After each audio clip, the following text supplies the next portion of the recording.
Assalamualaikum warahmatullahi wabarakatuh. Perkenalkan, nama saya Hendrawan dari Fakultas Ekonomi dan Bisnis Islami dan Prodi Perbankan Syariah. Saya akan menjelaskan akuntansi perusahaan dagang. Akuntansi perusahaan dagang adalah perusahaan yang tujuan utama membeli barang dagangan dari konsumen dan kemudian dijual dengan konsumen tanpa berubah wujudnya. Contoh perusahaan dagang adalah supermarket, usaha grosir, dan geceran. Karakter perusahaan dagang. Sebelum membahas tentang akuntansi perusahaan dagang, berikut ini beberapa karakter khusus perusahaan dagang adalah: kegiatan utama perusahaan dagang adalah membeli, menyimpan, menjual dan barang dagangannya. 2. Perusahaan dagang tidak melakukan proses perubahan wujud dengan dagang. Menghitungkan laba dikaitkan dengan total penjualan dikurangi dagang biaya dan biaya operasional. Pencatatan maksimal berdasarkan persediaan barang, hitungan harga penjualan. Jenis perusahaan dagang. 1. Berdasarkan produk yang dijual. A.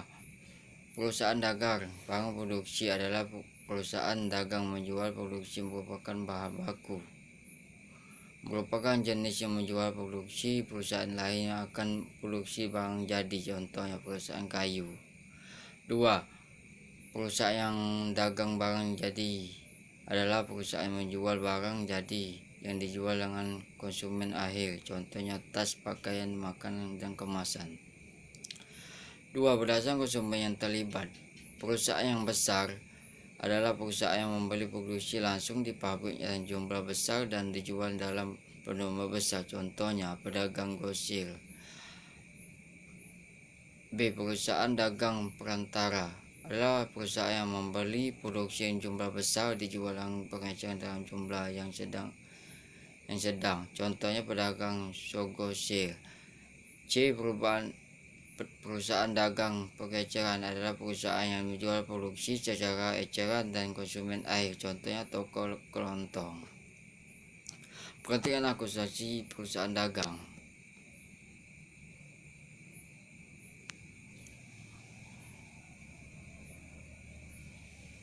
Ada proses mencatat transaksi hingga analisis menghasilkan laporan keuangan. Pada perusahaan dagang, proses ini meliputi prosedur akuntansi, siklus operasi, hingga membuat laporan kegiatan seperti neraca, laba rugi, arus kas, dan perubahan modal.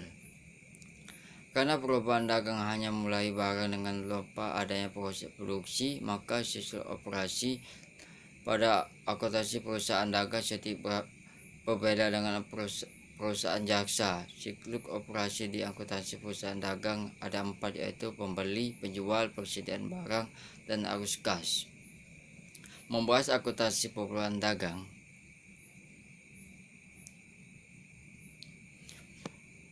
Prosedur menyatat dengan akuntansi perusahaan dagang tidak berbeda dengan akuntansi perusahaan jasa. Yang berbeda dengan jenis akun yang digunakan, perhitungan laba rugi terkait harga pokok dan dagangannya.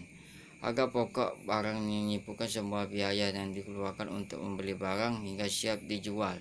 Misalnya contoh buku.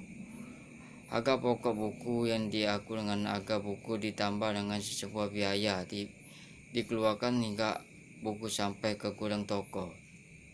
Jenis laporan digunakan akuntansi perusahaan dagang. 1. Akun pembeli. Akun pembeli digunakan untuk mencatat transaksi pembeli barang dagangan di akuntansi. Pencatatan ini dilakukan jurnal khusus pembeli berdasarkan transaksi pembeli barang dagangan yang dicatat secara kredit. Khusus untuk transaksi pembeli secara tunai dicatatkan jurnal khusus mengeluarkan kas. Akun penjualan.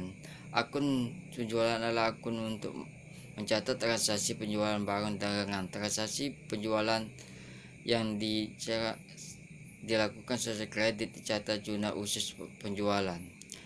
Akun persediaan. Akun persediaan sangat penting keberadaan di akuntansi perusahaan dagang.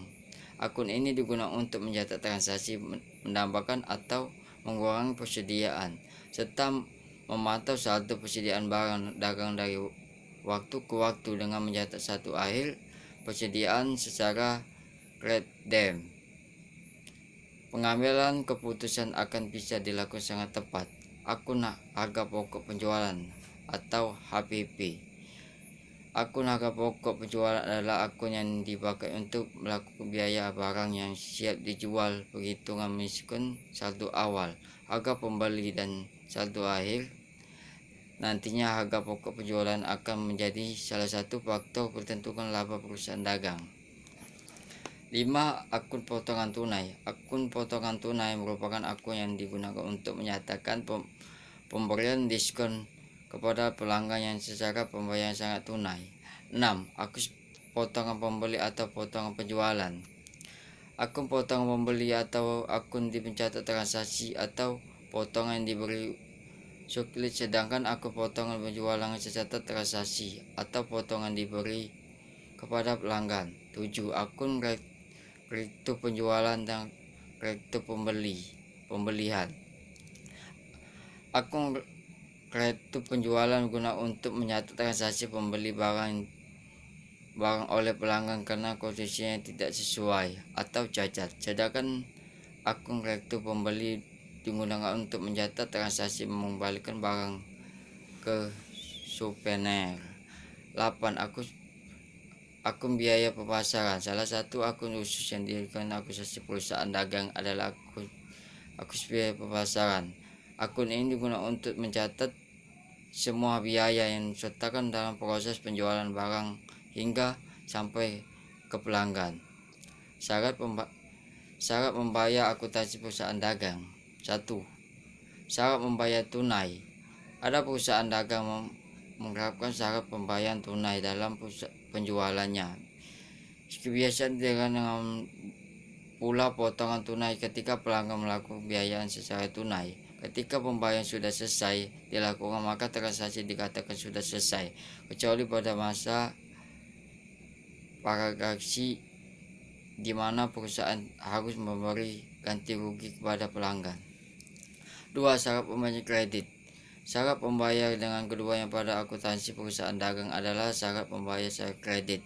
Membeli dapat membayar syarat ini untuk mengkreditkan guna dana perusahaan. Berikut beberapa syarat kredit umum melakukan akuntansi pedagang dagang. Syarat F/30. Syarat pembayaran F30 adalah pelanggan diberi waktu melunasi jangka waktu 30 hari pada tanggal transaksi. Misalnya PT A membeli barang dengan menerima 5 juta pada tanggal 1 Maret 2021, maka PA harus melunasi kreditnya sebelum tanggal 31 Maret 2021.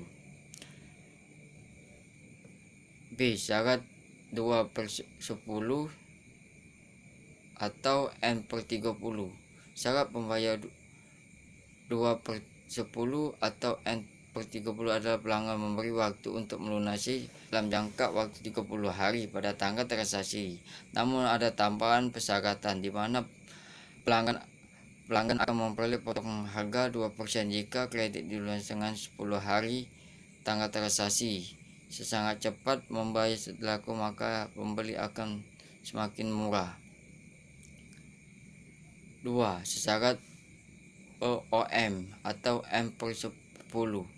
Syarat pembayar EOM M/60 adalah pelanggan diberi waktu melunasi sampai 10 hari setelah akhir bulan terjadi transaksi. Misal PD membeli suatu produksi dengan harga 4 juta di tanggal 14 Agustus 2021, maka PT harus melunasi sebelum tanggal 10 September 2021. Kesimpulan, akuntansi perusahaan dagang adalah proses pencatat transaksi hingga analisis untuk menghasilkan laporan keuangan pada perusahaan dagang. Secara prinsip, prosedur pencatatan dengan akuntansi perusahaan dagang tidak berbeda dengan akuntansi perusahaan jasa. Yang beda adalah jenis akun yang digunakan. Secara berhitung laba rugi terkait harga pokok barang dagangan, secara adanya syarat pembayaran yang berlaku umum. Saya Ari, wassalamualaikum warahmatullahi wabarakatuh.